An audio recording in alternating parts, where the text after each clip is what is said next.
na na na na na na na na usakese msozi we usatukwane mrungu we yo iwe usadengawa ni nyengo kuduta mumose mumwe amalowana usadengawa ni nyengo kuduta mo. God is in control of your way. Anagonza kale zose zako analemba kale kutuza dusa mojonji jonji uzawolo kajonji we usadele ngawa poti suzi wajobwela mawa poti njolinga ndendi jolinga jilijo sana gonza ndi jolinga iwe zonse nitiyamiga Yehova zonse nitiyamiga Yehova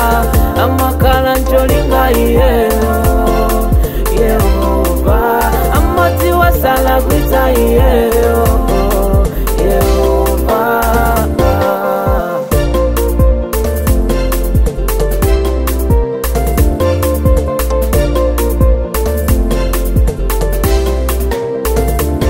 ngatiye amatiwa welengelo ya titila mutu mwako sangale pelotiwa mamuto wako wa maona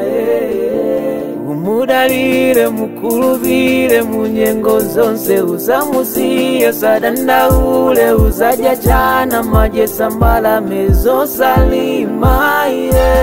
potanane na maona mabenya samba hotela alinitawi yake sama chedwa sama fulumila ntunda unga kule mafutu wanga chuluke pama peta pazo nsezi ndipo babisala jipambano chako zonse nitiyamiga Yehova zonse nitiyamiga Yehova amakala ncholinga Yehova amoti wasala kwita Yehova zonse nitiyamiga Yehova zonse nitiyamiga Yehova amakala ncholinga Yehova amoti wasala kwita Yehova anaimita mwezi nditua